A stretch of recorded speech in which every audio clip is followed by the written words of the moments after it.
daire sahibine söylemeyelim. Bu şekilde artık hesaplaştırırız inşallah.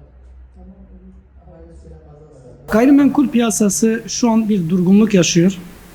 Şimdi yılbaşı gelme hasebiyle insanlar bir tedirginlik içerisinde. Fiyatlar artar mı, düşer mi?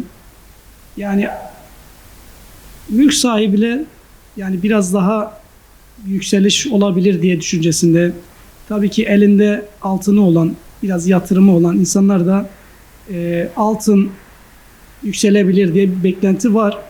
Bununla alakalı bir durgun piyasa şu an seyri var gayrimenkul sektöründe diyebiliriz. Asgari ücretin piyasayı etkileyebileceğini düşünmüyorum. Çünkü zaten bir zaruri ihtiyaç var insanlarda.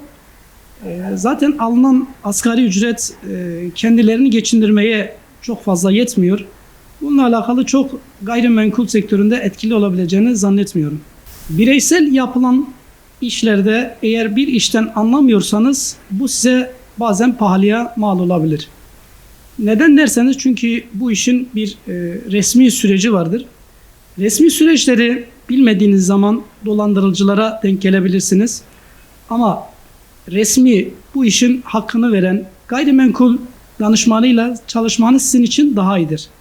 Neden derseniz çünkü burada bir para alışverişi oluyor. Burada bir ada parsel kontrolü, iskan var mı, yok mu, bu daire ile alakalı veya alacağınız gayrimenkulle alakalı herhangi bir sıkıntı var mı, yok mu?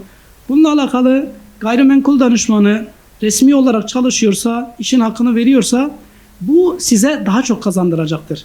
Çünkü sizin bilmediğiniz bir konuda size çok büyük pahalıya mal olabilir. Daha önce de bununla alakalı müşterilerimiz çok mağdur olmuşlardır. Daha önceki olaylarda bir dolandırıcılık sistemleri çok gelişmiş. Bununla alakalı tabii ki bilgi sahibi değilseniz bireysel hareket etmenizde size büyük bir pahalıya mal olabilir diye düşünüyorum. Resmi dediğim gibi bu işin ehli olan gayrimenkul danışmanıyla çalışmanız sizin için daha iyi olacaktır. Şimdi faiz zaten başlı başına bizim gördüğümüz Müslüman olarak yanlıştır. Biz isteriz ki faizde bir alışveriş olmasın ama maalesef şu an öyle bir devirdeyiz ki faizsiz alışveriş yapmak çok zor bir hale gelmiş. Faizin düşmesi şu an itibariyle ihtiyaç sahipleri için olacak, iyi olacaktır. Çünkü insanlar şu an faizin yüksek oluşundan dolayı bir gayrimenkul alamıyor. Sektörümüzde eğer bir ihtiyaç sahibi ihtiyacını gideremiyorsa bizim için de büyük bir problem olur. Çünkü bizim ana hedeflerimizden bir tanesi gerçek ihtiyaç sahiplerinin ihtiyaçlarını gidermektir. Bunu fırsata dönüştürüp başka bir yere çekmek zaten doğru değildir. Bütün mesleklerde de olması gereken şey budur. Asli olan zaruri yani ihtiyaç sahiplerinin ihtiyaçlarını gidermektir. Faizin şu durumda düşmesi gerekiyor. İnsanlar en azından bir yer, bir gayrimenkul satın alabilmesi için. Burada bizim yetkililere çağrımız şu olması gerekiyor. Vatandaşlarımız bir ihtiyaç olarak bir meselede eğer ihtiyaçlarını gideremiyorsa hükümet yetkililer sahipleri burada elini taşın altına katması gerekiyor. Eğer bunu yapamadığınız müddetçe bu sefer fırsatçılara gün doğar ve bu insanlar da bunların üzerinden haksız kazançlar elde edebilirler.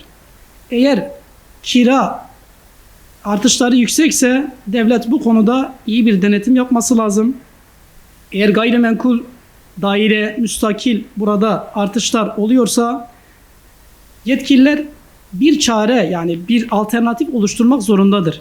Eğer oluşturulmazsa insanlarımız burada mağduriyet yaşar ve bu konuda ihtiyaç sahipleri ihtiyaçlarını gideremediği için büyük problemlere de neden olabilir. İş fırsatçıların eline düştüğü zaman insanlar mağdur olur. Biz de burada gerçek manada işimizin hakkını verememiş oluruz.